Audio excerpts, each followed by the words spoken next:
نحمده ونصلي على رسوله الكريم اما بعد فاعوذ بالله من الشيطان الرجيم بسم الله الرحمن الرحيم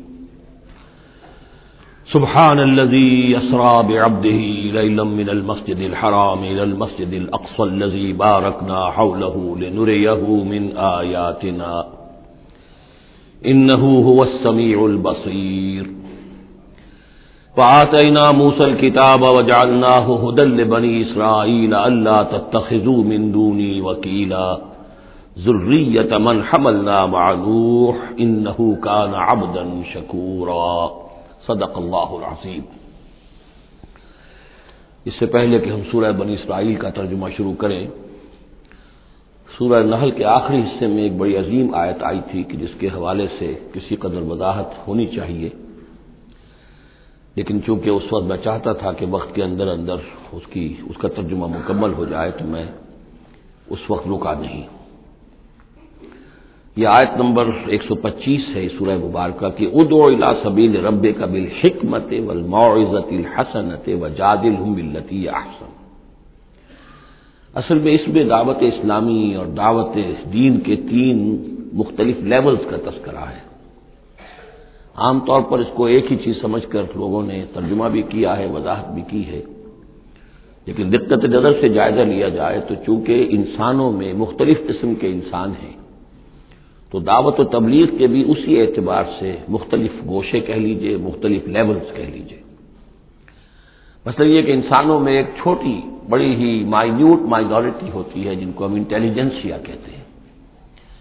یہ وہ لوگ ہیں کہ جو عقل سے کام لیتے ہیں، کسی بات کو قبول کرتے ہیں تو پہلے عقل سے سمجھتے ہیں تب قبول کرتے ہیں، جذبات سے نہیں۔ اور یہ کہ کسی شے کو رد کرتے ہیں تو دلیل سے کرتے ہیں، اگر قبول کرتے ہیں تو دلیل سے، رد کرتے ہیں تو دلیل سے۔ یہ انٹلیکچوئل مائنورٹی آپ اسے کہیں یا انٹیلیجنسیا کہیں، یا یہ کہ اس کے لیے برین ٹرسٹ بھی ایک لفظ ہے کہ ہر معاشرے کے اندر اس طرح کے لوگ ہوتے ہیں، اور یہ ہوتے بہت کم ہیں تعداد میں، لیکن ڈیسائسو ہوتے ہیں۔ اس معاشرے کا جو بحیثیت مجموعی رخ ہے وہ یہ معین کرتے ہیں۔ عوام کی حیثیت جو ہے وہ ایسے ہے جیسے ایک انسان کے جسم میں ہاتھ پاؤں ہیں، اعضاء و جوارے ہیں، لیکن جو حیثیت ایک انسان کے جسم میں دماغ کی ہے وہ اس برین ٹرسٹ کی ہوتی ہے، انٹیلیجنسیا کی۔ یہ طبقہ جو ہے اس کو دعوت جو دی جائے تو ظاہر بات ہے کہ وہ واس سے نہیں، جذباتی نہیں، بالحکمہ، پختہ باتیں، عقلی دلائل، محکم باتیں، وہ حکمت جس کے بارے میں فرمایا گیا وَمَن یُؤْتَ الْحِکْمَةَ فَقَدْ أُوتِیَ خَیْرًا کَثِیرًا، سورہ بقرہ میں ہم پڑھائے ہیں۔ اور وہ حکمت کے جو تین جگہ پر حضور صلی اللہ علیہ وسلم کی جو تعلیم و تربیت ہے اس کے مراحل میں سب سے اونچا مرحلہ بیان ہوا ہے، یتلو علیہم آیاتہ ویزکیہم ویعلمہم الکتاب والحکمہ۔ یہ حکمت جو ہے گہری باتیں، دانائی کی باتیں، عقل کی باتیں، مسلمہ اصول، ان کے حوالے سے یہ سمجھنا کہ کس شے کی اہمیت زیادہ ہے، کس شے کی اہمیت کم ہے، کیا چیز پرائمری امپورٹنس کی ہے، کیا سیکنڈری ہے، ان چیزوں کو جاننے والے لوگ جو ہیں، جو اصول پہچان لیتے ہیں، پھر اصولوں کو منطبق کرنا جانتے ہیں، تو ان کے لیے دعوت جو ہے وہ بھی بہرحال اسی سطح کی ہونی چاہیے کہ وہ دعوت جو ہے دلائل پر، براہین پر۔ جب قرآن کہتا ہے اپنے مخالفین سے ہاتھو برہانکم ان کنتم صادقین، لاؤ دلیل لاؤ، تو ظاہر بات ہے کہ پھر ان کے مخاطبین جو ہیں ان کو بھی حق پہنچتا ہے کہ وہ دلیل طلب کریں۔ اب اس کے لیے ظاہر بات ہے کہ وہی شخص یہ کام کر سکتا ہے جو خود اپنی ذہنی سطح کے اعتبار سے کافی بلند ہو چکا ہو، جس کا اپنا شعور بہت پختہ ہو چکا ہو۔ جب تک کہ وہ خود حکیم نہ ہو تو حکمت کے ساتھ دعوت کیسے دے گا؟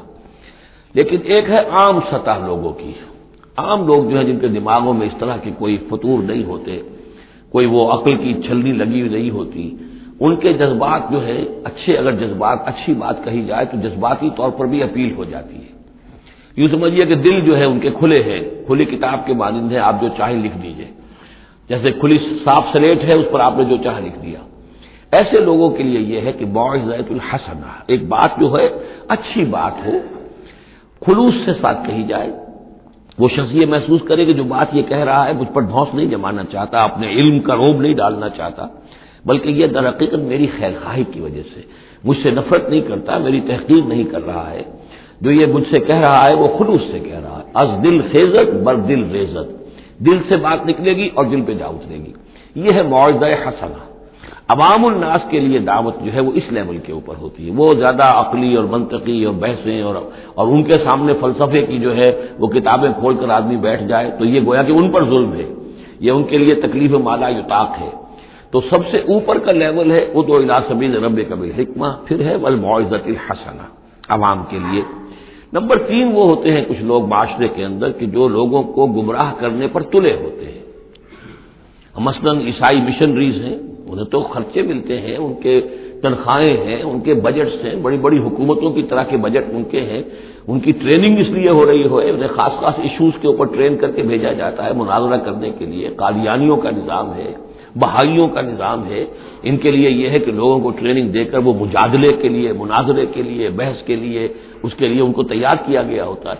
یہ بات مان کر دینے والے نہیں ہوتے. آپ خلوص کے ساتھ ان سے بات کریں گے تو وہ در حقیقت وہ تو یوں سمجھیے کہ ادھار کھائے بیٹھے ہوتے ہیں اس پر کہ انہوں نے بات نہیں ماننی، بلکہ یہ کہ لوگوں کو گمراہ کرنا. ان کے ساتھ جدال کرنا پڑتا ہے، جو جھگڑنا بھی پڑتا ہے، بحث بھی کرنی پڑے گی.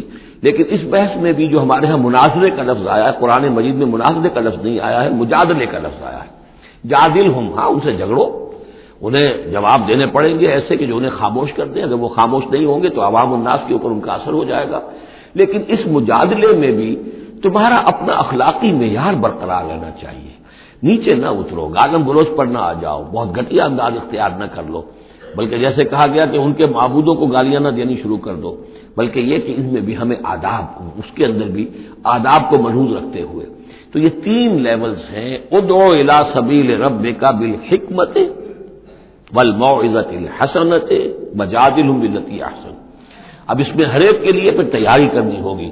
قادیانیوں سے مباحثے کرنے کے لیے ظاہر بات ہے عام آدمی نہیں کر سکتا جب تک کہ ان اسپیشل ایشوز کے اوپر اس کو صحیح جو ہے اس کو تعلیم نہ دے دی گئی ہو، اس کی اوپر تربیت نہ ہو گئی ہو. اور اسی طریقے سے جو بہائیوں نے کوئی مسائل اٹھائے ہوئے ہیں، منکرین حدیث نے کوئی اٹھائے ہوئے ہیں، تو اس طرح کے لیے جو ہے یہ 3 لیولز ہیں، ان کو سمجھ لیجیے. اب آئیے ہم سورہ بنی اسرائیل کی طرف چل رہے ہیں. یہ قرآن مجید کے وسط میں 2 عظیم خزانے ہیں حکمت قرآنی کے، سورہ بنی اسرائیل اور سورۃ الکہف. اور یہ نہایت حسین و جمیل جوڑا ہے. ان میں جوڑے ہونے کی جو نسبتیں ہیں، نسبت زوجیت، کیا کیا مشابہتیں ہیں، کس کس اعتبار سے کمپلیمنٹری ہیں، وہ تو ظاہر بات ہے کہ میں شروع میں زیادہ وقت نہیں لے سکتا. یہ تو دوران جب ہم ترجمہ کریں گے، پڑھیں گے، بات واضح ہو جائے گی. لیکن 1-2 موٹی موٹی باتیں دیکھ لیجئے. اس سورت کا آغاز ہو رہا ہے سبحان الذی اسری بعبدہ، اللہ کی تسبیح کے ساتھ. سورہ کہف شروع ہوگی الحمدللہ الذی انزل علی عبدہ الکتاب. الحمدللہ. اور حدیث نبوی میں آیا ہے التسبیح نصف المیزان والحمدللہ تملؤہ. جو میزان معرفت خداوندی ہے وہ آدھی ہو جاتی ہے تسبیح سے، سبحان اللہ کہنے سے، اور پر ہو جاتی ہے الحمدللہ کہنے سے. یہ دونوں مل کر گویا کہ معرفت خداوندی کا جو بھی انسان کے پاس ہو سکتا ہے اثاثہ اور جو پونجی ہو سکتی ہے اس کی تکمیل ہو جاتی ہے. یہ ہم آگے چل کر المسبحات میں اس مضمون پر تفصیلی گفتگو کریں گے. لیکن یہاں نوٹ کر لیجئے تسبیح سے شروع ہو رہی ہے سورہ بنی اسرائیل اور تحمید سے الحمدللہ الذی انزل علی عبدہ الکتاب. پھر یہ کہ یہاں ہے ذکر اللہ اپنے بندے کو لے گیا، وہاں ہے اللہ نے اپنے بندے پر کتاب اتاری. یہ گویا کہ ریسیپروکل معاملہ ہو رہا ہے. دونوں جگہ عبد کا لفظ آیا، رسول کا لفظ نہیں آیا. سبحان الذی اسری بعبدہ الحمدللہ الذی انزل علی عبدہ الکتاب.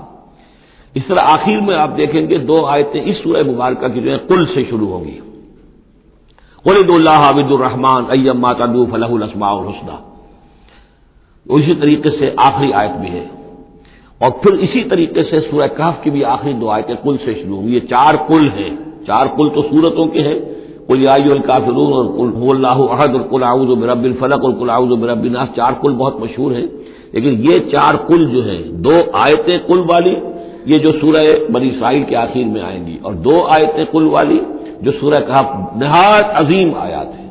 اور ان دونوں میں بھی پھر وہی ریسیپروکل نسبت ہوگی جس کی طرف کہ میں نے اشارہ کیا ہے. ایک اور خاص بات یہ ہے ان دونوں صورتوں میں کہ یہ اس طریقے سے انٹرلاکڈ ہے. جیسے ریل گاڑی کے 2 ڈبے ہوتے ہیں، ان کو جوڑا ہوا ہوتا ہے بیچ میں، انٹرلاکڈ ہوتے ہیں.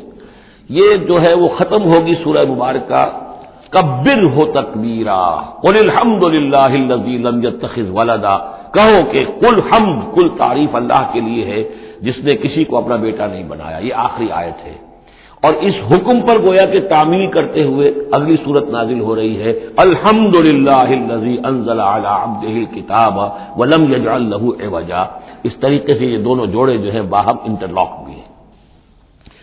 یہ سورہ بنی اسرائیل جو ہے اس کا پہلا رکوع اس اعتبار سے بہت اہم ہے، بہت عظیم ہے کہ اس میں بنی اسرائیل کی تاریخ کے 4 ادوار کا تذکرہ ہے جو کہ حضور صلی اللہ علیہ وسلم کی بعثت تک گزر چکے تھے.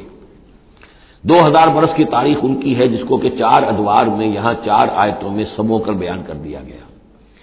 اس کا ہمارے لیے فائدہ کیا ہے کہ ایک حدیث نبوی میں آیا ہے لَيَأْتِيَنَّ عَلَىٰ أُمَّتِي مَا أَتَىٰ عَلَىٰ بَنِي إِسْرَائِيلَ حَزْوَ النَّعْلِ بِالنَّعْلِ. میری امت پر بھی وہ تمام حالات وارد ہو کر رہیں گے جو بنی اسرائیل پر وارد ہوئے، بالکل ایسے جیسے کہ ایک جوتی دوسری جوتی سے مشابہ ہوتی ہے. جوتیوں کا جوڑا زمین پر رکھا ہو تو آپ کو مختلف نظر آئیں گے، جوتیوں کے رخ جو ہیں وہ مختلف ہوں گے پنجوں کے حساب سے، لیکن اگر ان کے تلووں کو جوڑ دیں گے تو معلوم ہوگا کہ ان میں کوئی فرق نہیں ہے. تو اسی طریقے سے 4 ادوار امت مسلمہ، امت محمد صلی اللہ علیہ وسلم کی تاریخ کے گزر چکے ہیں. تو گویا کہ اپنے آپ کو سمجھنے کے لیے بھی یہ آئینہ جو ہے ان آیات میں جو تاریخ بنی اسرائیل کا آ رہا ہے وہ بہت مفید ہے.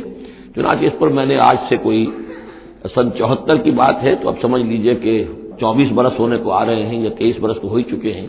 میں نے مضمون لکھا تھا، وہ پھر پہلے تو اب چھپتا ہے چھوٹی شکل میں، وہ کتابچہ ہے تنظیم اسلامی کا تاریخی پس منظر، اور اس کے بعد ایک بڑی کتاب بھی اب آ چکی ہے سابقہ اور موجودہ مسلمان امتوں کا ماضی، حال اور مستقبل. اردو میں وہ کتاب بھی موجود ہے جو اس موضوع پر ہے، لیکن اس ضمن میں جو کچھ مجھ پر کھلا ہے وہ در حقیقت ان آیات کے حوالے سے اور اس حدیث کی کنجی سے. وہ حدیث جو ہے گویا کہ وہ ایک کنجی کی حیثیت رکھتی تھی جس سے کہ میں نے ان آیات میں جو خزانہ مضمر ہے علم کا اور معرفت کا اور معلومات کا، اس کو میں نے کھولا ہے اللہ کے فضل و کرم سے.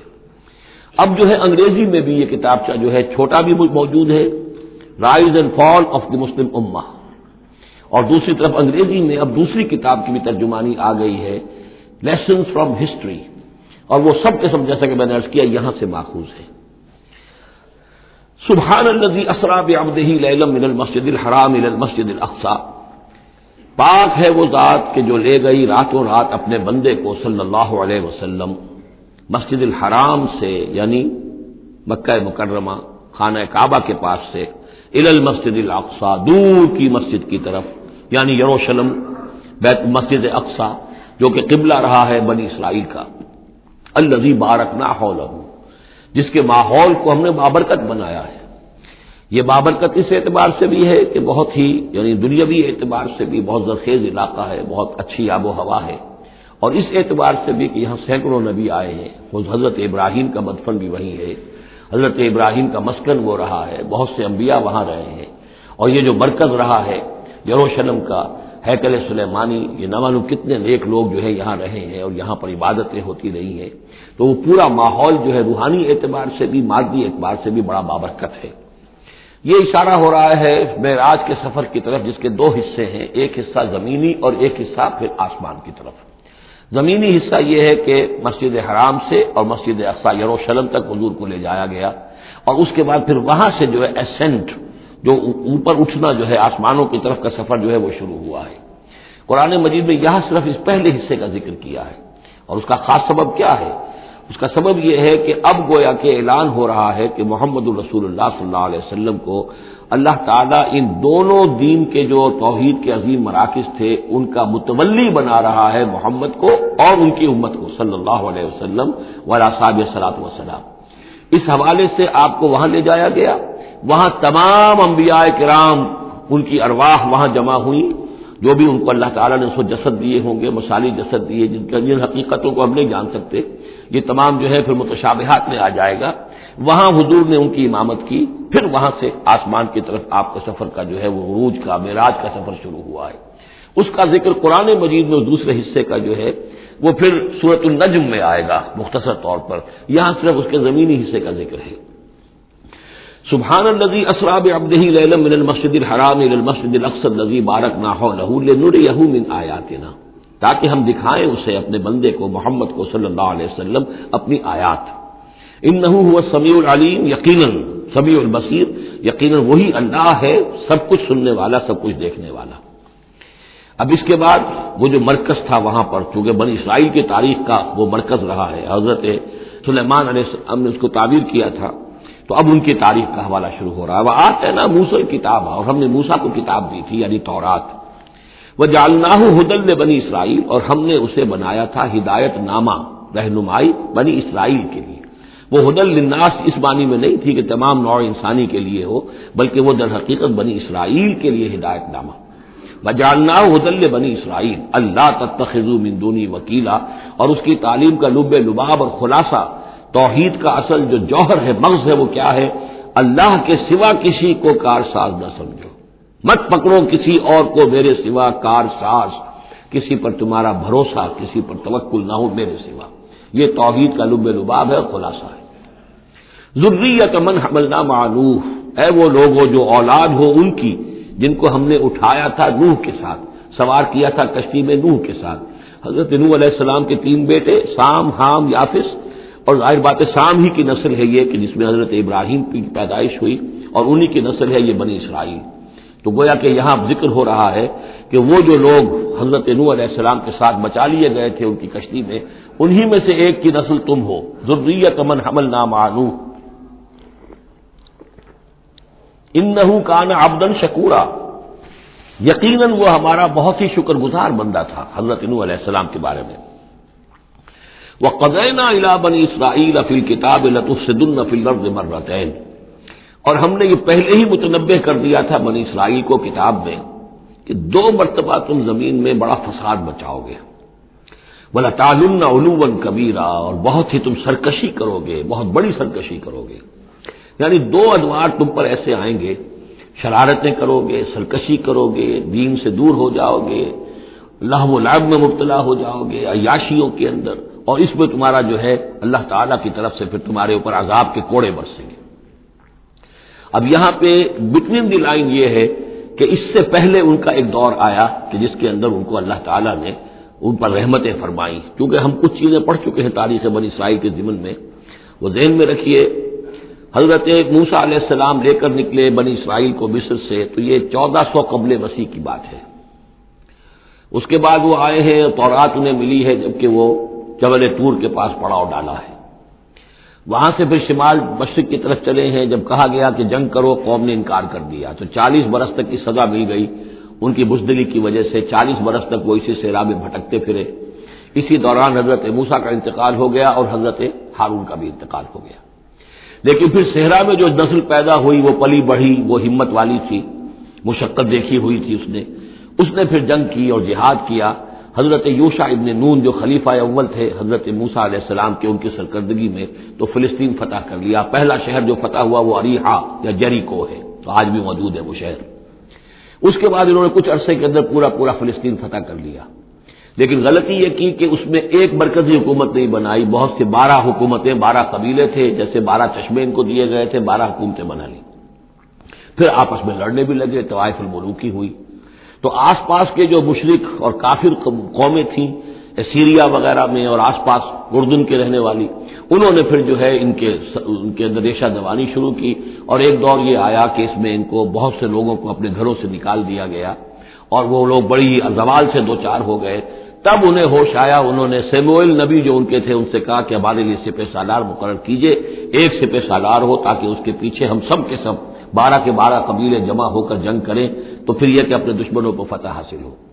یہ وقفہ تقریباً 300 برس کا ہے، جس کے بعد وہ جنگ ہوئی ہے طالوت اور جالوت کی، اور حضرت طالوت نے جالوت کو قتل کیا۔ پھر حضرت داؤد منظر پر آ گئے، پھر طالوت، حضرت داؤد اور حضرت سلیمان، یہ 3 ان کی حکومتیں ہیں تقریباً 100 برس پر پھیلی ہوئی۔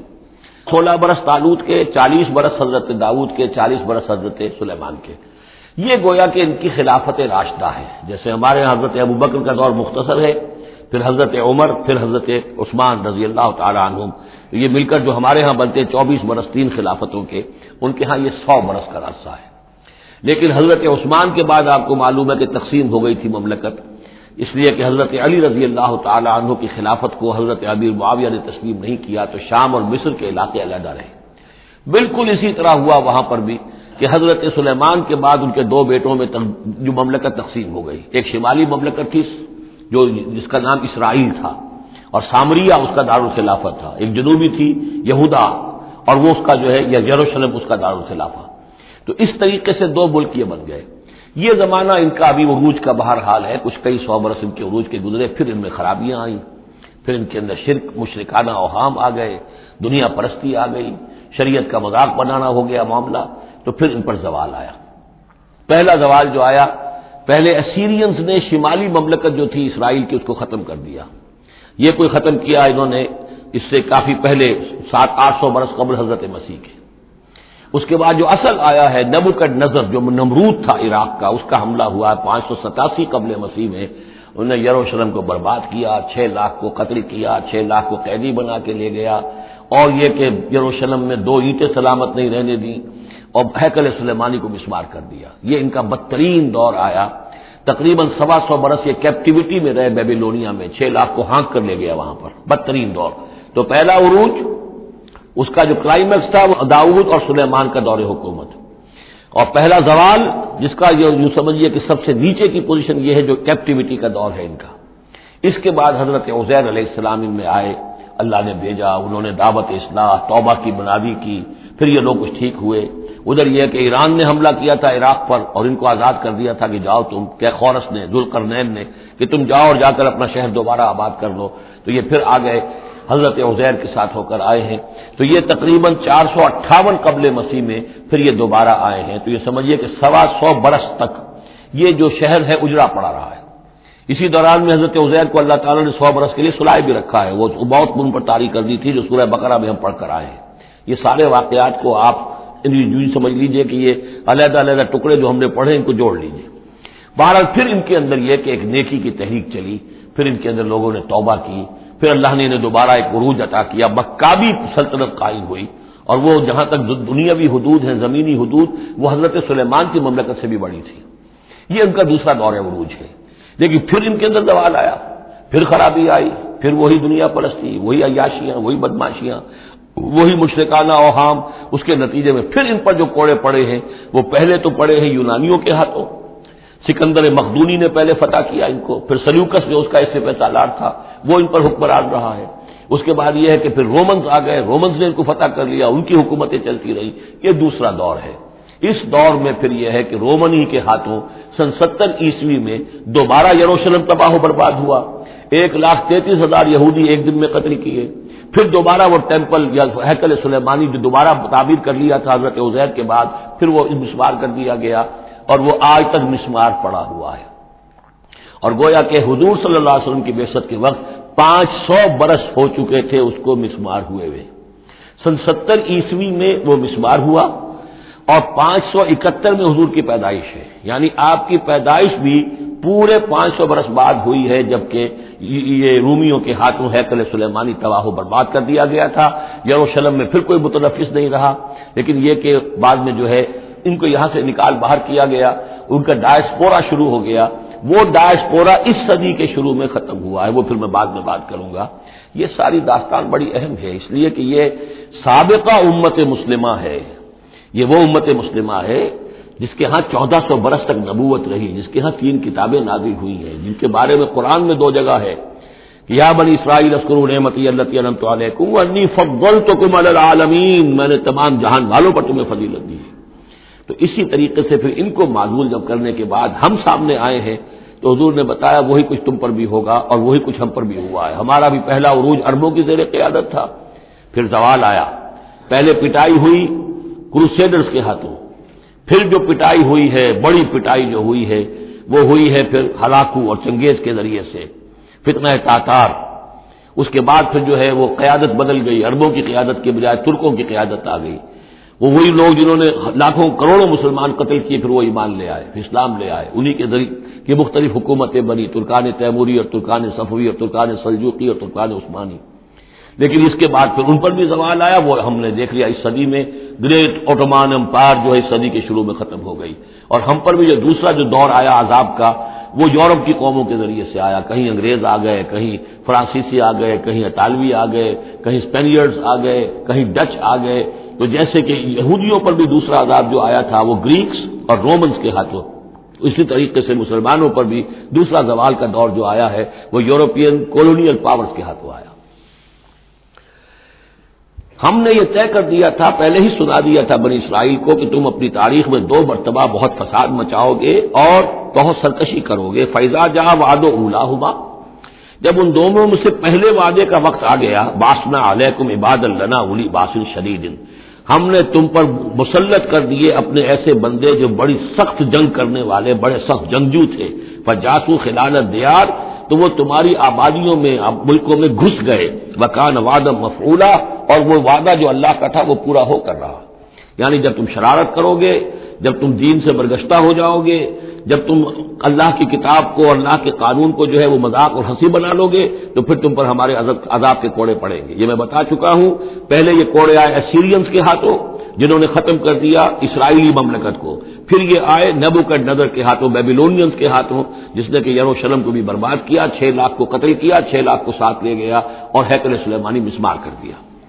ثم رددنا لکم الکرۃ علیہم، پھر ہم نے تمہاری باری لوٹائی ان پر، پھر اللہ تعالیٰ نے ان کو پھر ایک مرتبہ پھر وہ دی سہارا دیا، چاہے وہ سہارا ایرانیوں کی وجہ سے ہوا کہ خورس یا سائرس ذوالقرنین، اس نے اب عراق پر حملہ کیا اور پھر یہاں پہ ان کو اجازت دے دی کہ تم چلے جاؤ اور جا کر اپنا شہر دوبارہ آباد کر لو، تو یہ واپس آئے۔ ثم رددنا لکم الکرۃ علیہم، پھر ہم نے تمہاری باری لوٹائی دی ان پر، وامددناکم، اور تمہاری مدد کی، بے اموال، اموال کے ذریعے سے بھی، وبنینا، اور اولاد بیٹوں کے ذریعے سے بھی، وجعلناکم اکثر نفیرا، اور پھر ہم نے تمہیں بنا دیا ایک کثیر تعداد والی قوم، تم پھلے پھولے پھر ایک بڑی پراسپرس قوم بن گئے۔ ان احسنتم احسنتم لانفسکم، تم نے اگر کوئی بھلائی کمائی تو اپنے نفس کے لیے بھلائی کمائی، اپنے لیے کمائی، اپنے فائدے کے لیے۔ وَإِنْ أَسَأْتُمْ فَلَهَا، اور اگر کوئی برا کام کیا تو وہ بھی اپنے لیے کیا، اس کا وبال تم پر دنیا میں بھی آیا اور آخرت میں بھی اس کا عذاب آئے گا۔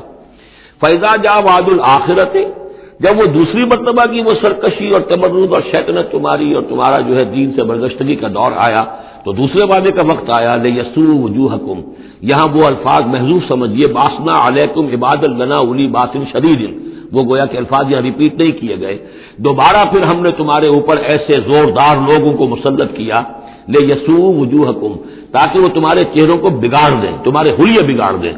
وَلِيَدْخُلُوا الْمَسْجِدَ كَمَا دَخَلُوهُ أَوَّلَ مَرَّةٍ، اور وہ داخل ہوں مسجد میں، یعنی مسجد اقصی میں، ہیکل سلیمانی میں، جیسے کہ وہ داخل ہوئے تھے پہلی مرتبہ، جیسے بے حرمتی کی تھی بیبیلونینز نے بیت المقدس کی اور ہیکل سلیمانی کی، ایسی ہی بے حرمتی پھر کی ہے ٹائٹس رومی نے سن 70 عیسوی میں اس ہیکل کی بھی، اور ہیکل کو مسمار کر دیا۔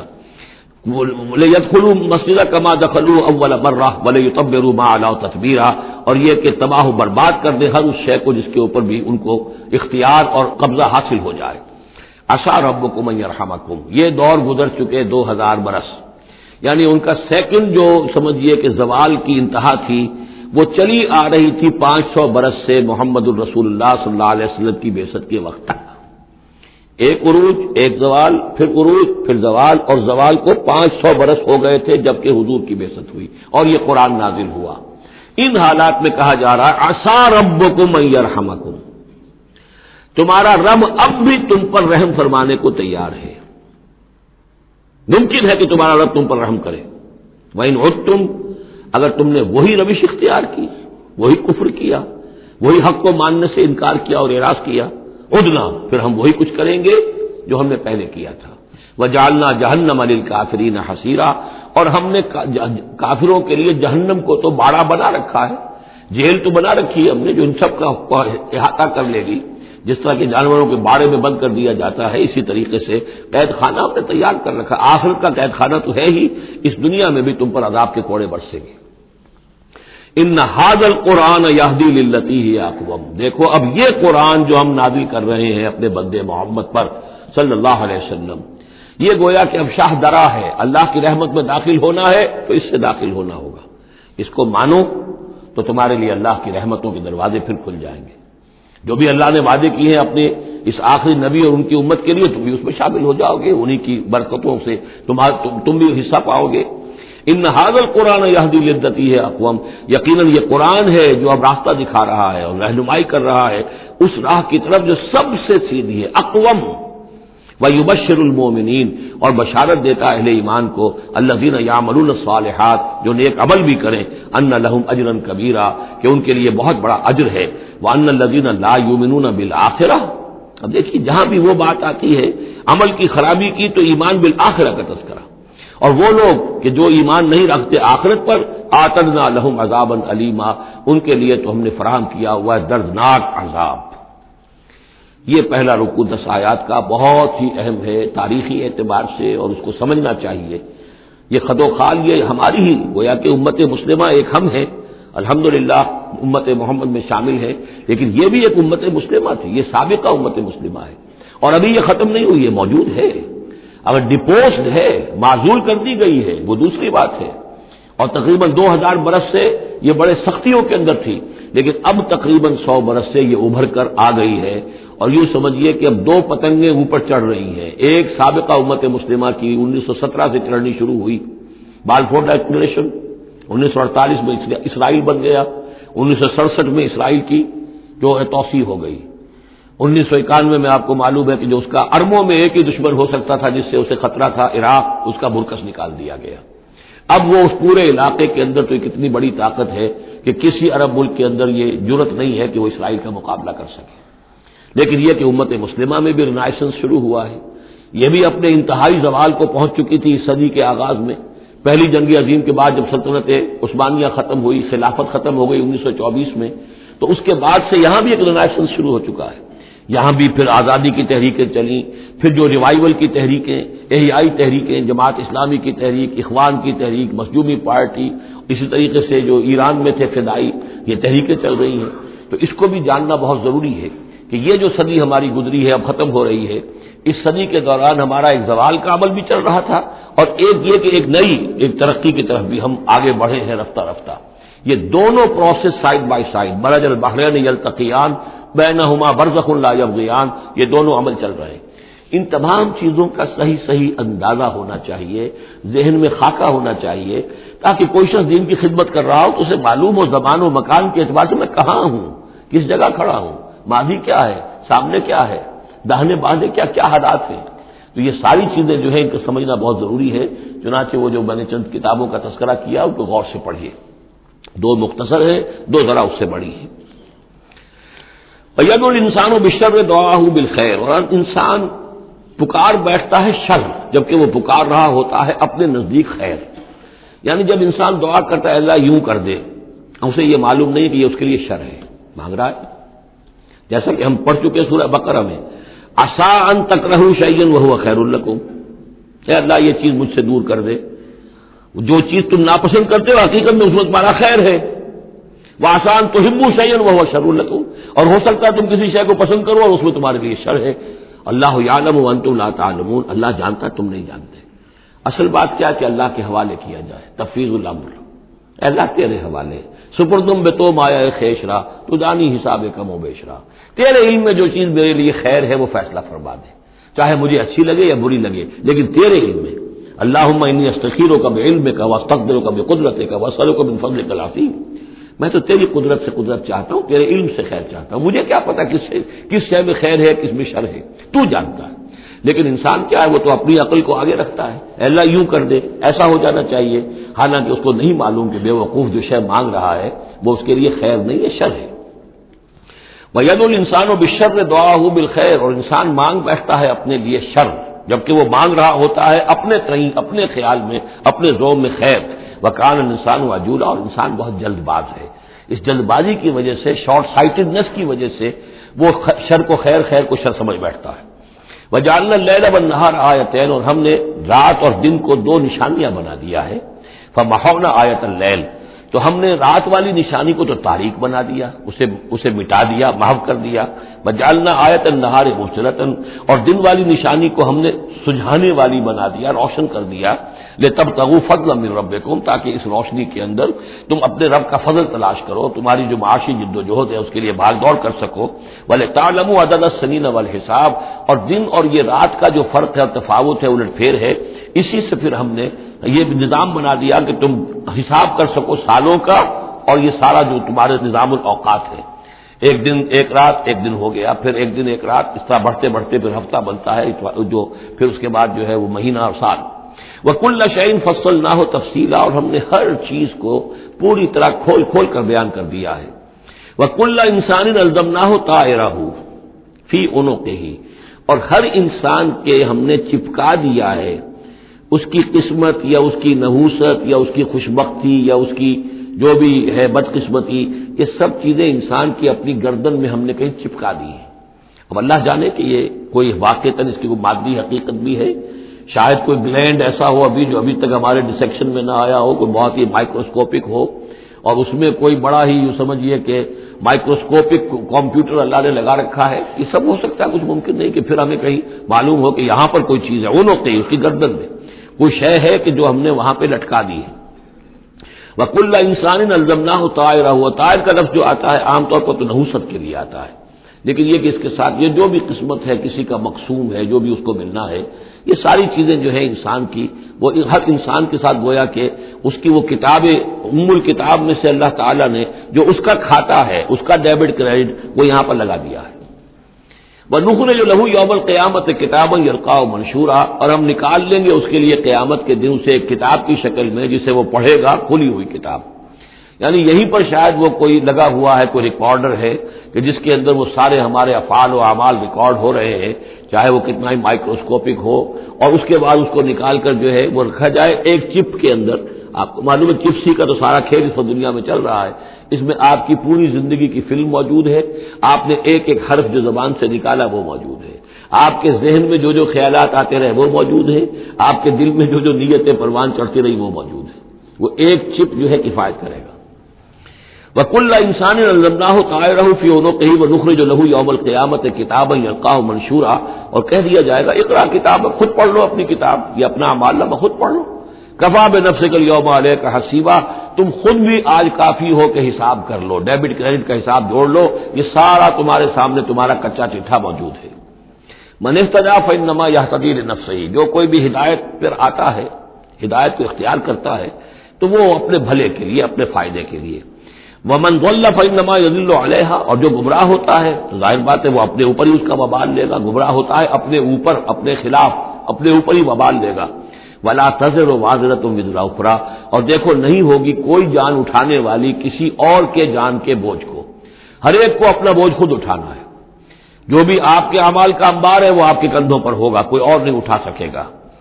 ولا تزر وازرۃ وزر اخرى وما كنا معذبين حتى نبعث رسولا، یہ میں نے پہلے بھی حوالہ دیا تھا، آج یہ اللہ کی سنت رہی ہے کہ کسی قوم کے اوپر عذاب ہلاکت، عذاب استیصال، چھوٹے عذاب تو آتے رہتے تھے، لیکن یہ کہ بڑا عذاب جس سے کہ قوم کو نسیہ منسیہ کر دیا جائے، جیسے قوم نوح اور قوم ہود اور قوم صالح پر آئے وغیرہ، ان کے بارے میں اللہ کا قانون یہ ہے کہ جب تک رسول کو نہ بھیج دیا جائے، رسول حق کا حق ہونا واضح نہ کر دے، کوئی اشتباہ نہ رہے، حق مبرہن ہو جائے، اتمام حجت ہو جائے، رسلا مبشرین و منذرین لئلا یکون للناس علی اللہ حجت بعد الرسل، پھر اس کے بعد عذاب آتا تھا۔ وما كنا معذبین حتی نبعث رسولا، ہم عذاب دینے والے نہیں رہے ہیں جب تک کہ رسول نہ بھیج دیں۔ وَإِذَا أَرَدْنَا أَن نُهْلِكَ قَرْيَةً أَمَرْنَا مُتْرَفِيهَا، اور جب ہم فیصلہ کر دیتے تھے کہ کسی بستی کو یا کسی علاقے کے رہنے والوں کو ہلاک کرنا ہے تو پھر ہم کھلی چھوٹ دے دیتے تھے اس کے جو مرفہ الحال لوگ ہوتے تھے، دولت والے، پیسے والے، ان کی رسی دراز کرتے تھے، ففسقوا فیہا، وہ خوب ادھم مچاتے تھے، فسق و فجور، لہو و لعب، عیاشیاں، بدماشیاں، اس کا بازار گرم کر دیتے تھے۔ فحق علیہ القول، یہاں تک کہ وہ گویا کہ بھٹی پوری طرح دہک جاتی تھی اور وہ بستی یا وہ علاقہ جو عذاب الہی کا پورے طور پر مستحق ہو جاتا تھا۔ وحق علیہ القول فدمرناها تدمیرا، تو پھر ہم اسے، اس بستی کو اکھاڑ کر پٹخ دیتے تھے، اللہ کی طرف سے عذاب آ جاتا تھا۔ یعنی یہ بتایا جا رہا ہے کہ عذاب آنے میں سب سے بڑا حصہ جو ہوتا ہے کسی قوم کے سرمایہ داروں کا ہوتا ہے، ان کی رنگ رلیاں، ان کے عیش اور ان کی عیاشیاں اور ان کی بدماشیاں جو ہیں، در حقیقت وہ عوام اگر روک نہیں گئے تو وہ بھی مجرم ہو گئے۔ ہاں جو روکنے والے ہیں، نہیں منکر کرنے والے، ان کو اللہ تعالیٰ بچا لیتا ہے، ورنہ یہ کہ جن لوگوں نے ان کو روکا نہیں، گویا کہ وہ انہی کے حکم میں ہے۔ وَكَمْ أَهْلَكْنَا مِنَ الْقُرُونِ مِن بَعْدِ نوح، اور کتنی ہی نسلوں اور قوموں کو ہم نے ہلاک کیا ہے نوح کی قوم کے بعد۔ وَكَفَىٰ بِرَبِّكَ بِذُنُوبِ عِبَادِهِ خَبِيرًا بَصِيرًا، اور آپ کا رب کافی ہے لوگوں کے گناہوں سے واقف ہونے کے اعتبار سے، وہ جانتا ہے، کفا بربک بذنوب عبادہ خبیرا بصیرا، خبیر اور بصیر ہونے کے اعتبار سے خوب جانتا ہے کس نے کیا کمایا ہے، کس نے کون کون سے گناہ جو ہیں اپنے نامہ اعمال میں درج کرائے ہیں۔ یہ جو اب آیتیں آ رہی ہیں یہ اس موضوع پر، اگرچہ یہ موضوع جو ہے قرآن مجید میں بار بار آتا ہے، لیکن یہ مقام اس موضوع کے لیے ذروۂ سنام ہے قرآن کا، چوٹی یہ ہے اس موضوع پر۔ وہ موضوع کیا ہے؟ من کان یرید العاجلۃ عجلنا لہ فیہا ما نشاء لمن نرید، جو کوئی عاجلہ کا طلبگار بنتا ہے، اس دنیا ہی کا طالب ہے، یہی کا عیش، یہی کا آرام، یہی کی دولت، یہی کا نام، یہی کی شہرت، یہی کا اقتدار، بس یہی چاہیے۔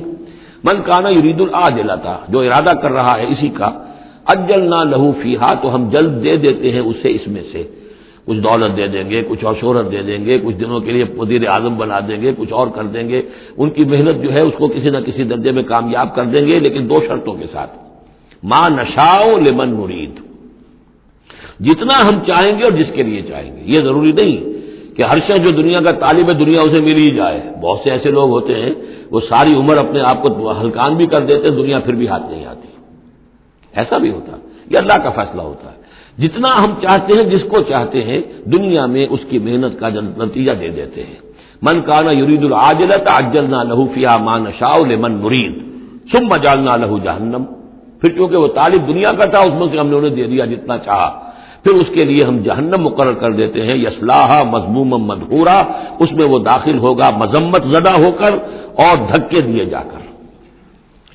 اب دوسری طرف ومن اراد الآخرۃ، اب یہ ہے اصل شے جس کو لٹمس ٹیسٹ میں کہتا ہوں۔ ہر شخص اپنے گریبان میں جا کے میں طالب آخرت ہوں یا طالب دنیا ہوں۔ دنیا کی بجائے یہ لفظ عاجلہ آیا ہے، دنیا بھی مؤنث ہے، ادنا قریب کی شے کو کہتے ہیں ادنا، اور اس کا مؤنث دنیا۔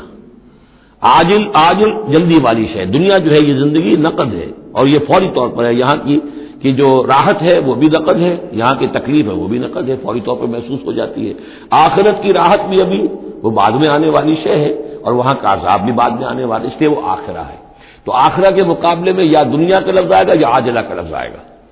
من کان یرید العاجلۃ عجلنا لہ فیہا ما نشاء لمن نرید ثم جعلنا لہ جہنم یصلاھا مذموما مدحورا ومن اراد الآخرۃ وسعی لہا سعیھا وہو مؤمن، جو آخرت کا طالب ہو اور صرف وہ کہنے میں نہ ہو، بات کرنے میں زبانی کلامی نہ ہو، بلکہ یہ کہ واقعتاً اس کے لیے ویسی محنت کرے جیسی کہ آخرت کے لیے کرنی چاہیے، یہ شرط عین ہے۔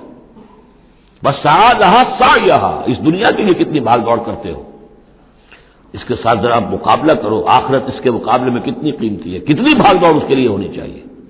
وسعی لہا سعیھا وہو مؤمن، ایمان بھی رکھتا ہو اور اس کے لیے ویسی محنت کرے جیسی کہ اس کے لیے کی جانی چاہیے۔ فاولئک کان سعیھم مشکورا، یہ وہ لوگ ہوں گے کہ جن کی سعی جو ہے اللہ تعالیٰ کے ہاں اس کی قدر کی جائے گی، قدر افزائی کی جائے گی۔ اللہم ربنا اجعلنا منہم، کافی کٹھن مقام ہے، آسان نہیں ہے، بڑی شرطیں ہیں جو اللہ نے لگائی ہیں۔ ومن اراد الآخرۃ وسعی لہا سعیھا وہو مؤمن فاولئک کان سعیھم مشکورا اللہم ربنا اجعلنا منہم کلا نمد ہؤلاء وہؤلاء من عطاء ربک۔ باقی یہ کہ اس دنیا کی زندگی میں تو ہم مدد پہنچا رہے ہیں ان کو بھی اور ان کو بھی، اہل ایمان کو بھی، طالب آخرت کو بھی، طالب دنیا کو بھی دے رہے ہیں۔ جب ہم نے امتحان کے لیے یہاں رکھنا ہے تو راشن تو دینا ہی ہے، کھانے پینے کے لیے تو مجرموں کو بھی اور مومنوں کو بھی اور مسلموں کو بھی کچھ نہ کچھ دینا ہے، سبسسٹنس تو ہمارے ذمے ہے۔ یہ اب یہ تیرے رب کی عطا میں سے وما کان عطاء ربک محظورا، اور آپ کے رب کی عطا جو ہے وہ روکی نہیں جا سکتی۔ یعنی مسلمان یہ چاہیں کہ کافروں کو کچھ نہ دیا جائے، یہ نہیں، یہاں کا معاملہ ہم نے کھلا چھوڑا ہوا ہے، اس میں یہ کہ آپ چاہیں انہیں کچھ نہ ملے، وہ یہ آپ کی بات پوری نہیں ہوگی۔ انظر کیف فضلنا بعضهم علی بعض، دیکھو کیسے ہم نے بعض کو بعض پر فضیلت دی ہے، دنیا میں مال و اسباب میں دی ہے، ذہنی صلاحیتوں میں دی ہے، اور مختلف اعتبارات سے فضیلتیں دی ہیں۔ وللآخرۃ اکبر درجات واکبر تفضیلا، لیکن آخرت جو ہے وہ درجے کے اعتبار سے اور فضیلت کے اعتبار سے بہت بڑی ہوگی۔ یہاں کتنا فرق پڑ جائے گا، کوئی محل میں رہ رہا ہے، کوئی کٹیا میں رہ رہا ہے، اچھا وہ 20 سال رہے گا محل میں، یہ 20 سال رہے گا کٹیا میں، کتنا فرق پڑ گیا۔ لیکن وہاں جو ہے ہمیشہ ہمیشہ کے لیے رہنا ہے، روح و ریحان و جنت نعیم، جنات و عدن میں، یا ہمیشہ کے ہمیشہ رہنا ہے جہنم کے اندر، وہ کتنا فرق ہوگا۔ یہاں کا کیا فرق ہے؟ کچھ بھی نہیں، مرنا اسے بھی ہے اسے بھی ہے۔ چاہے اس کے لیے بڑے سے بڑے ڈاکٹر موجود ہیں اور یہ کہیں پہ جا کے علاج کرا لے، موت اس کو بھی آئے گی، موت اس کو بھی آ جائے گی۔ زیادہ زیادہ یہ اسے حسرت رہے گی کہ میں علاج نہیں کرا سکا، بس اللہ خیر صلی اللہ، لیکن کیا سب جو علاج کرا سکتے ہیں ان سب کو شفا ہو جاتی؟ کتنے ہی ہے لاکھوں روپیہ خرچ کر کے آتے ہیں، اس کے بعد بھی وہ شفا تو نہیں ہوتی۔ لا تجعل مع اللہ الہا آخر، اللہ کے ساتھ کسی اور کو الہ نہ بناؤ۔ فتقعد، پھر تمہیں بیٹھ رہنا پڑے گا مذموما مخذولا، مذمت زدہ ہو کر اور اللہ کی جناب سے بے توفیق بنا کر۔ اللہ تعالیٰ جو ہے خذلان الہی مخذولا، بے یار و مددگار چھوڑ دے گا۔ پھر اس کے بعد یہ دو رکوع جو ہے یہ بہت اہم ہے، جیسا کہ میں نے عرض کیا تھا، یہ حضرت عبداللہ ابن عباس رضی اللہ تعالیٰ عنہما کے نزدیک یہ تورات کی تعلیم کا نچوڑ ہے، 10 کمانڈمنٹس، یہ قرآنک ورژن آف 10 کمانڈمنٹس۔ تورات میں جو احکام عشرہ آئے تھے اس کا یہ قرآنک ورژن ہے جو یہاں پر آ رہا ہے۔ اس کا خلاصہ ہم پہلے پڑھ چکے ہیں سورہ انعام کے آخری حصے میں، یہاں ذرا وہی باتیں ہیں کہ ذرا تفصیل سے آئی ہیں۔ وَقَضَىٰ رَبُّكَ أَلَّا تَعْبُدُوا إِلَّا إِيَّاهُ، تیرے رب نے فیصلہ کر دیا ہے کہ نہیں پوجو گے سوائے اس کے کسی کو۔ وَبِالْوَالِدَيْنِ إِحْسَانًا، اور اللہ کے اور والدین کے ساتھ احسان، نیک سلوک۔ یہ چوتھا مقام آ گیا، جہاں کہ اللہ تیسرا مقام آیا ہے، چوتھا مقام سورہ لقمان میں آئے گا، اللہ کے حقوق کے فوراً بعد والدین کے حقوق۔ اما یبلغن عندک الکبر، اگر پہنچ ہی جائیں وہ دونوں بڑھاپے تک تمہارے پاس، احدہما، وہ اکیلے کوئی ایک ان میں سے، اور کلاہما، یا دونوں، یعنی والدین اس بڑھاپے کی اور ضعیفی کی عمر کو پہنچ گئے، یا والد فوت ہو گئے والدہ ضعیفی کی عمر کو پہنچ گئی، یا والدہ فوت ہو گئی والد ضعیفی کی عمر کو پہنچ گئے، یا دونوں کے دونوں ضعیفی کی عمر کو پہنچ گئے۔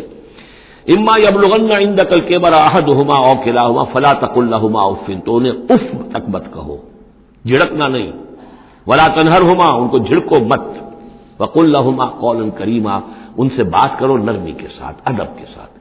کسی وقت ان کی بات ٹالنی بھی پڑ جاتی ہے، ابا جان یہ بات تو میں نہیں کر سکتا، میری مجبوری ہے، لیکن سختی کے ساتھ نہیں۔ ایسی بات نہ ہو کہ جس سے ان کا دل دکھے کہ آج یہ میرے سامنے سینہ تان کر بات کر رہا ہے، کل یہی تھا وہ جو چھوٹا چھوٹا سا لپٹتا تھا میری ٹانگوں میں آ کر، اور وہ یہی ہے جسے میں گود میں لیے پھرتا تھا، یہ دل دکھے نہ۔ وَاخْفِضْ لَهُمَا جَنَاحَ الذُّلِّ مِنَ الرَّحْمَةِ، یہ آ گیا جو میں نے کہا تھا، والدین کے لیے بھی اپنے بازوؤں کو، کندھوں کو عاجزی کے ساتھ ان کے سامنے جھکا کر رکھو، سینہ تان کر بات نہ ہو ان سے، بات جب بھی ہو معلوم ہو کہ جھکے ہوئے ہیں، ان کا ادب کر رہے ہیں۔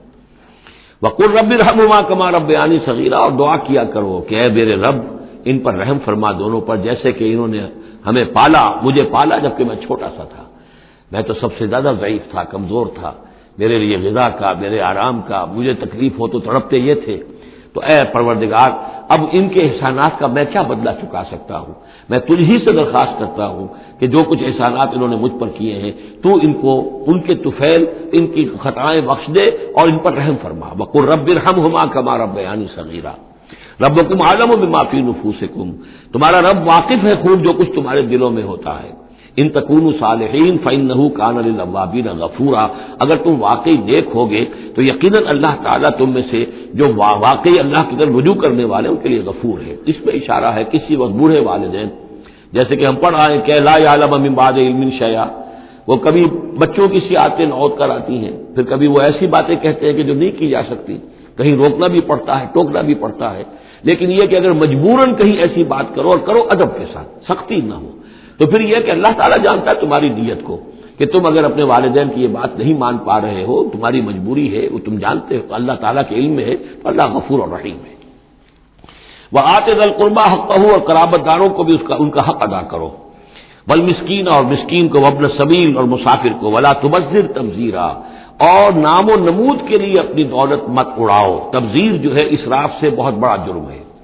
اسراف یہ ہے کہ ضرورت میں ضرورت سے زائد خرچ کیا جائے۔ کھانا آپ کی ضرورت ہے، وہ کھانا ایک سالن روٹی سے بھی آپ کی غذا پوری ہو سکتی ہے، لیکن چار چار کھانے، یہ اسراف ہے۔ کپڑا آپ کی ضرورت ہے لیکن وارڈروبس کی وارڈروب بھری ہوئی ہے کپڑوں سے، یہ اسراف ہے۔ جتنے آپ کے لیے لازم ہے، ضروری ہے، وہ رکھیے۔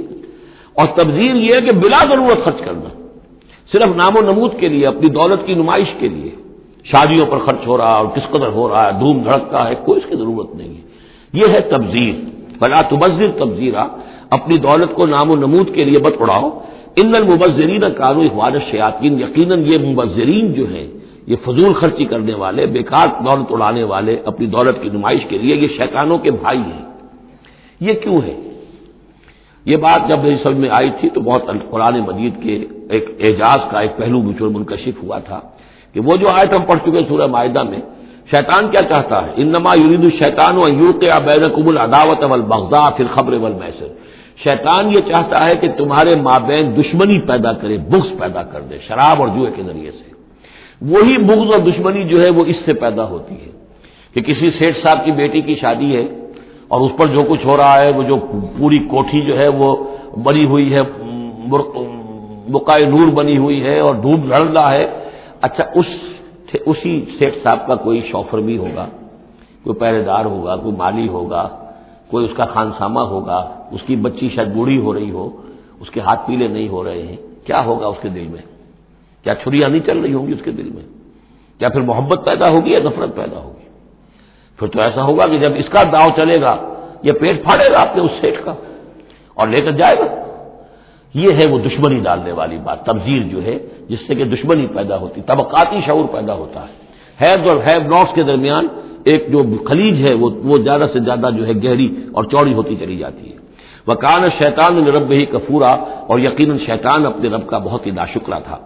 وَإِمَّا تُعْرِضَنَّ عَنْهُمْ ابْتِغَاءَ رَحْمَةٍ مِّن رَّبِّكَ تَرْجُوهَا، اور اگر تمہیں اعراض کرنا ہی پڑ جائے ان سے، یعنی قرابت دار ہے، کوئی اور آپ سے کوئی سائل آ گیا ہے، کوئی اور ہے جو آپ سے کوئی مدد چاہ رہا ہے، اگر آپ کو اعراض کرنا ہی پڑ جائے، کیوں؟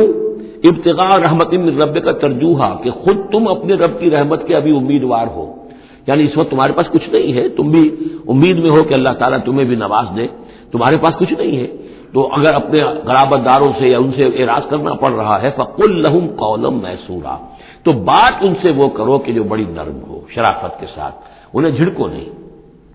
ولا تجعل یدک مغلولۃ الی عنقک، اور نہ تو اپنے ہاتھ کو باندھ لو اپنی گردن کے ساتھ، یہ اصل میں کنایا ہے، استعارہ ہے بخل سے، کہ ہاتھ بندھا ہوا ہے، اس ہاتھ سے کچھ نکل ہی نہیں سکتا، کسی کو کچھ خیر جو ہے وہ مل ہی نہیں سکتا۔ ولا تبسطھا کل البسط، اور نہ ہی ہاتھ کو کھول دو پورا کا پورا، یعنی یہ کہ بسا اوقات انسان کے اندر نیکی کا جذبہ اتنا جوش کھاتا ہے کہ سب کچھ اللہ کی راہ میں دے کر خود فقیر ہو جائے، یہ بھی نہیں، بلکہ یہ کہ ایک اعتدال کی راہ ہونی چاہیے۔ فتقعد ملوما محسورا، ایک وقت میں جذبات کے رو میں آ کر تو یہ سب کچھ کر بیٹھے اور بعد میں تم جو ہے بیٹھے رہو گے الزام کھائے ہوئے اور ہارے ہوئے، اور پھر ہو سکتا ہے کہ الٹا یہ خیال ہو کہ کیا حماقت میں کر بیٹھا، مجھے جو ہے ذرا اس میں اعتدال کی روش اختیار کرنی چاہیے تھی۔ اس میں بسا اوقات ایسا ہوتا ہے کہ انسان یہ سمجھتا ہے کہ یہ غریب آدمی میرا رشتہ دار جو ہے، میں اس کی کسی نہ کسی طریقے سے اب اس کے حالات بگڑے ہوئے ٹھیک کر ہی دوں، لہذا وہ اپنی امکانی حد تک مدد کر رہا ہے لیکن حالات ٹھیک نہیں ہو رہے اس کے، تو فرمایا ان ربک یبسط الرزق لمن یشاء ویقدر، یہ جو ہے کسی شخص کے اوپر رزق کشادہ ہو جانا اور کسی کے اوپر رزق کی تحقیق ہو جانا یہ تمہارے اختیار میں نہیں ہے، یہ تیرے رب کے اختیار میں ہے، اللہ کے اختیار میں ہے، لہذا اپنا سا فرض ادا کرو جو تم کر سکتے ہو، معقول طریقے سے، معتدل طریقے سے، متوازن طریقے سے وہ کرو، تم یہ نہ سمجھو کہ تم کسی کے حالات کو بدلنے پر قادر ہو۔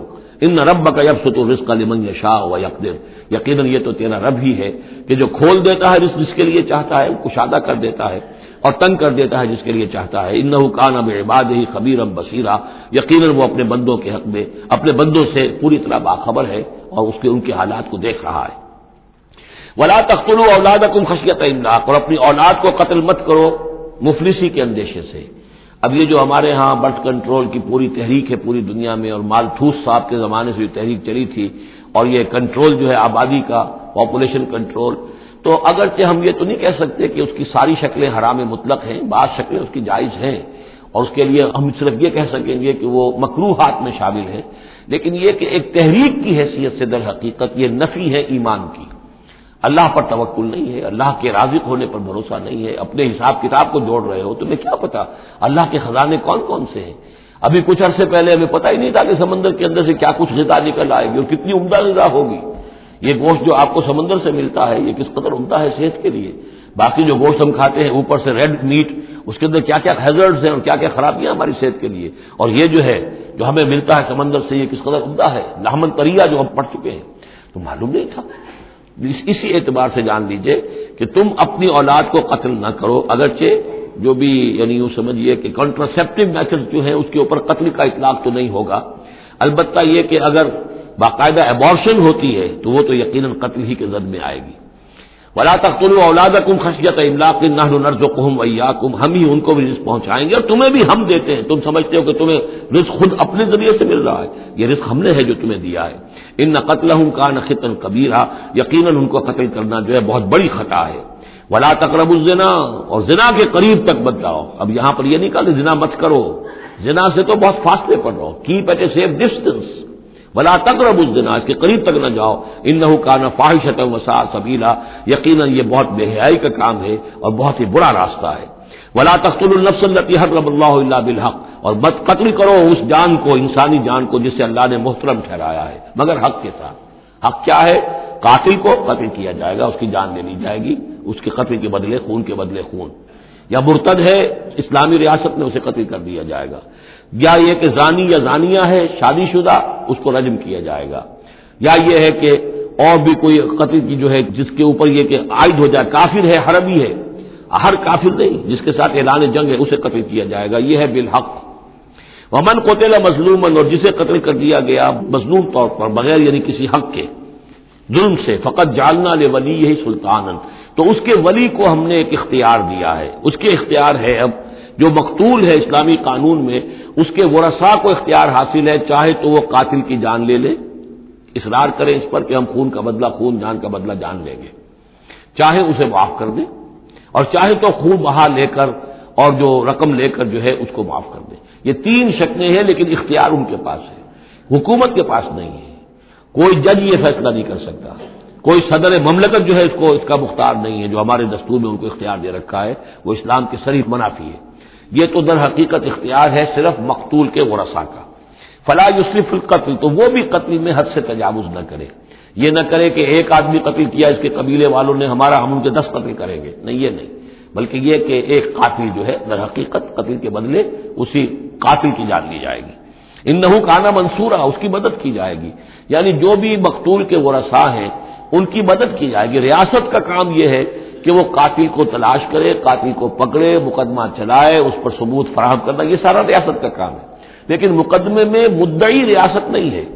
ہمارے ہاں غلطی یہ ہے کہ اسٹیٹ ورسس وہ قانون جو مقدمہ بنتا ہے اس میں مدعی حکومت ہوتی ہے، یہ نہیں ہے، ریاست میں نہیں ہے، بلکہ مدعی جو ہے وہ مقتول کے ورثاء ہیں اسلام میں قتل کے مقدمات میں۔ ولا تقربوا مال الیتیم الا بالتی احسن، یہ آیت ہم پہلے بھی پڑھ چکے ہیں، اور یتیم کے مال کے قریب تک بھی مت آؤ مگر بہترین طریقے سے، اس کی حفاظت کرو اور اس کو سنبھال کر رکھو، اس کو ضائع نہ کرو، اسے کھانے اور ہڑپ کرنے کی کوشش نہ کرو، حتی یبلغ اشدہ، یہاں تک کہ وہ اپنی پوری قوت کو پہنچ جائے، پوری جوانی کو پہنچ جائے، سمجھ کو پہنچ جائے، بالغ ہو جائے۔ وَأَوْفُوا بِالْعَهْدِ، اور عہد کو پورا کرو، ان العہد کان مسئولا، یقیناً عہد جو ہے معاہدہ جب بھی ہو جائے اس کے بارے میں مسئولیت ہے، اللہ کے ہاں جواب دہی کرنی پڑے گی، باس پرس ہوگی۔ وَأَوْفُوا الْكَيْلَ إِذَا كِلْتُمْ، اور جب بھی تم ماپو تو پورا ماپو، پیمانہ پورا بھرو۔ وَزِنُوا بِالْقِسْطَاسِ الْمُسْتَقِيمِ، جب تولو تو پوری سیدھی ترازو کے ساتھ تولو۔ ذَلِكَ خَيْرٌ وَأَحْسَنُ تَأْوِيلًا، یقیناً یہی بہتر ہے اور انجام کے اعتبار سے بھی دیانتداری کے ساتھ پورا ناپ کر پورا تول کر اگر تم دے رہے ہو معاملہ، تو پھر جو بقیت اللہ ہے، پھر جو بھی اللہ کی طرف سے تمہیں نفع ہو جائے گا اس میں بہت برکت ہوگی، اس میں بہت خیر ہوگا۔ احسن تاویلا ولا تخف ما ليس لك به علم ان السمع والبصر والفؤاد كل اولئك كان عنه مسؤولا۔ اس آیہ مبارکہ کے بارے میں انشاءاللہ کچھ تفصیل سے مجھے گفتگو کرنی ہے، وہ ہم کل کریں گے۔ بارک اللہ لی ولکم فی القرآن العظیم ونفعنی وإیاکم بالآیات والذکر الحکیم۔